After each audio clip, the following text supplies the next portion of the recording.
He said, give, and it shall be given unto you, right? Good measure. Pressed down, shaking together, and running over. Get ready to take your notes. Here we go again. For with the same measure that you use, it will be measured back to you. Uh-oh. For with the same measure that you use, it will be measured back to you. This does not mean if you tithe $50, you're going to only get $50 back. No way. That's not part of the deal. That's not near God's math system. That's what people do. Hey man, loan me $50, I'll get it back to you tomorrow. That's man math. That's not God math. No, that seed, when you give it, watch this now, is pressed down. It's busted open. It's shaken together. That seed, when you give it, is running over now.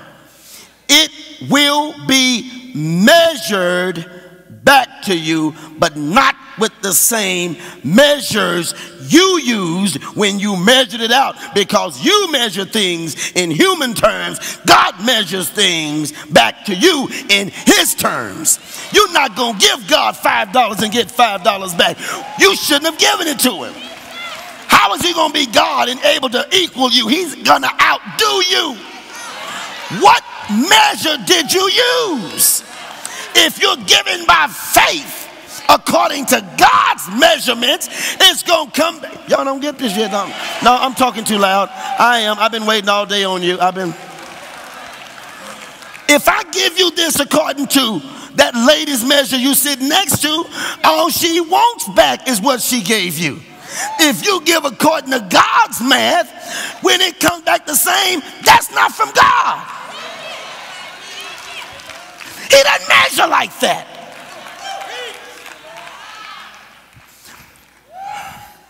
When God gives you son, see, when you want son, those of you who tan, I'm out of this example, so I can talk about things I don't know about. You get the amount of son you want. But when God gives son, it burns whether you want it or not. There's an abundance of son.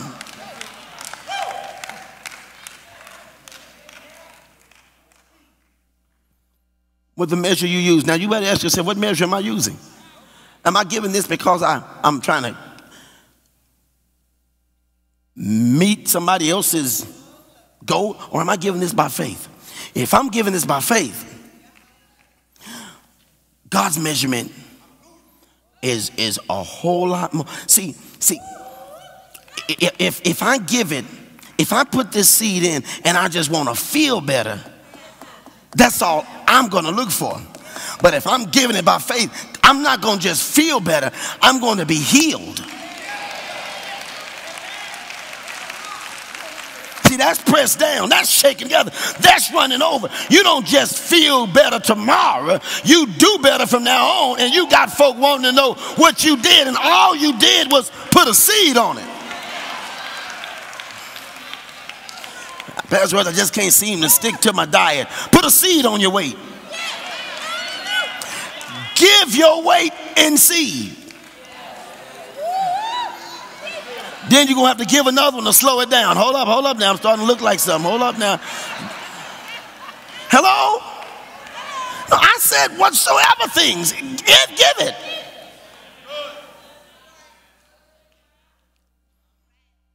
If you need an example of this, let me go straight word. I don't want to, I got a little time here. I want to give you an example of this in the book of 1 Kings, 17th chapter, 8th verse. Look at the life of Elijah and the widow. Let me give you an example of this now. By the measure you use. We're talking about the measure that you use. What method are you using? What method? Are you just doing it because IBOC said we're going to have an offering today? Or are you doing it because you're going to use God's method and God's storehouse to multiply yours? Is somebody waiting to have a meeting with you after church to talk to you about investments? Or are you going to follow the investment plan that was given to you from the start? Let's look at it here in the word. Starting with the 8th verse. In the New King James Version, it said, then the word of the Lord came to him, which Elijah, saying, arise, go to Zarephath, which belongs to Sidon, and dwell there. See, I have commanded a widow there to provide for you. So he rose and went there. And when he came to the gate of the city, indeed a widow was there gathering sticks. And he called to her and said, please bring me a little cup of water that I may drink. And as she was going to get it, he called to her and said, please bring me a morsel of bread in your hand.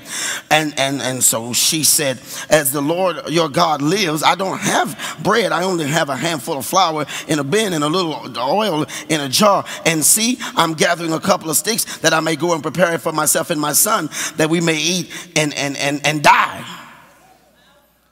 This is our last meal, dude.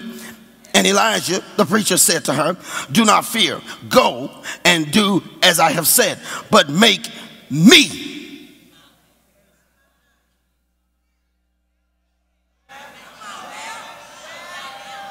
I'm going to go see the preacher and see if he can't give me some money, give me some eat.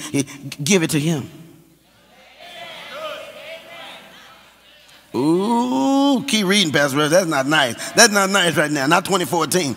Don't fear. Go and do what he said. But make me a small cake from it first. And bring it to me. And afterwards, it's got quiet in here. Make some for yourself and your son. For thus says the Lord God of Israel, the bin of your flour shall be used up. Shall not be used up, nor shall the jar of your oil run dry until the day of the Lord sends rain on the earth. So she went away and did according to the word of Elijah. And he and her household ate for many days. The bin of flour was not used up, nor did the jar of oil run dry, according to the word of the Lord, which he spoke to Elijah, told Elijah to go where she was. Already spoke it into her life, but it's not going to happen until she does. Faith cometh by hearing. Hearing by the word. First person to say, you're going to make sure you raise hell with is whoever is sent into your life to bring the word. Now, this incident did not involve tithing, but it did involve, and this is why I'm using it, two principles of tithing. It involved obedience and give and it shall be given. Those are the two things that this involves. Notice that the woman, who no doubt was hungry herself and had a hungry son to feed, just had enough flour for two people to eat. If she gave it to Elijah and he decided to eat both pieces, her nor her son would have anything to eat. Touch somebody and say, that was a great risk.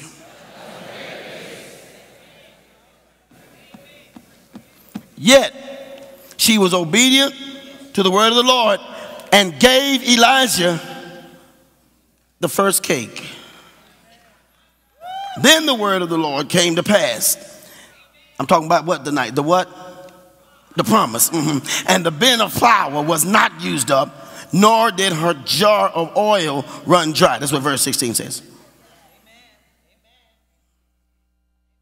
Okay, that didn't set nobody on fire. Let's give him another story then.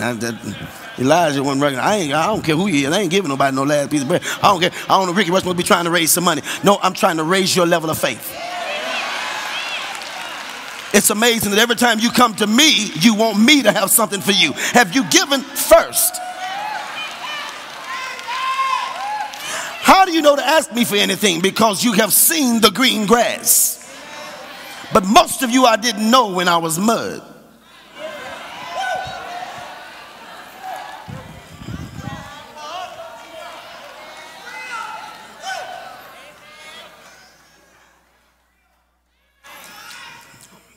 We're going to see another demonstration. I'm just saying straight word. I want you to go home and fuss at God tonight. Don't even, I don't agree. It's okay.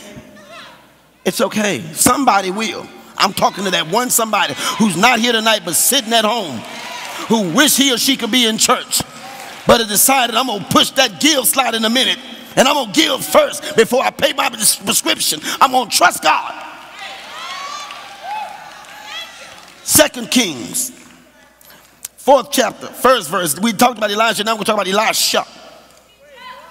A certain woman of the wives of the sons of the prophets cried out to Elisha, saying, there's a different story, y'all. Saying, your servant, my husband, is dead, and you know that your servant feared the Lord, and the creditor is coming to take my 2 sons to be his slaves. So Elisha said to her, what shall I do for you? Tell me, what do you have in the house? She said, I got a couple of Gucci bags and some stuff and some old Louis Vuittons in the closet, and I got a couple. She said, your handmaid has nothing in the house but a jar of oil. Then he said, go borrow vessels from everywhere. I need you to write down in your notes right now, get this DVD tonight. Get this CD tonight. Then he said, go borrow vessels from everywhere, from all your neighbors. Empty vessels. Don't gather just a few. And when you've come in, you shall shut the door behind you and your sons, and then pour it into those vessels and set aside the full ones. So she went from him and shut the door behind her and her sons, who brought the vessels to her, and she poured it out. Now it came to pass that when the vessels were full, that she said to her son, bring me another vessel. And he said to her, Mama, we got no more vessels. So then the oil stopped. Then she came and told the man of God, and he said, now, whatever you just took up, go sell the oil and pay your debt. And you and your sons will live off the rest of it. Once again, we see the principle of obedience. Do what I tell you to do. Leave some of your silly friends at home. Do what I tell you to do. If what I tell you to do doesn't work, God will take it out on me. But do what I tell you to do. Don't do a background check on me. Don't try to find out who I am. If I brought you a word from God, do what I told you to do. Obedience. That was the first one. Then sowing and reaping. That was another one that happened with this. And increase. She was obedient. She sowed. She gave. She benefited and increased. Elijah didn't put a limit on how many vessels she could borrow. Did you notice that? In fact, he tried to give her a tip and said, don't gather just a few. Touch your neighbor and say, don't just give a little bit. That's a tip. You're going to tell me, I'm telling you I got problems, I need something. You're going to tell me to check the house and then go knocking on people's doors and embarrass me. Don't you know that I have a position? Don't you know I have a cell phone? Don't you know I have an office? Don't you know I'm in charge of some things? Don't you know I have my dignity? Don't you remember you broke? Take your broke self, drop your pride, knock on some doors. God's got some things in store for you, but you got to be willing to get out of yourself. Well, if it's from God, he'll bring it to me. Not until you plant yourself where he says and be obedient.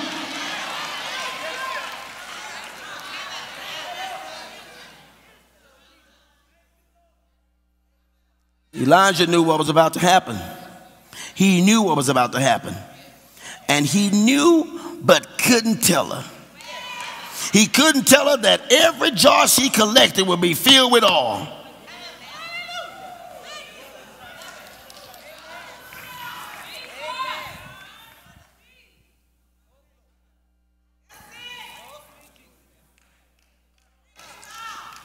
I'll take the criticism that comes along with it as long as I know God's got me backed up with the promise.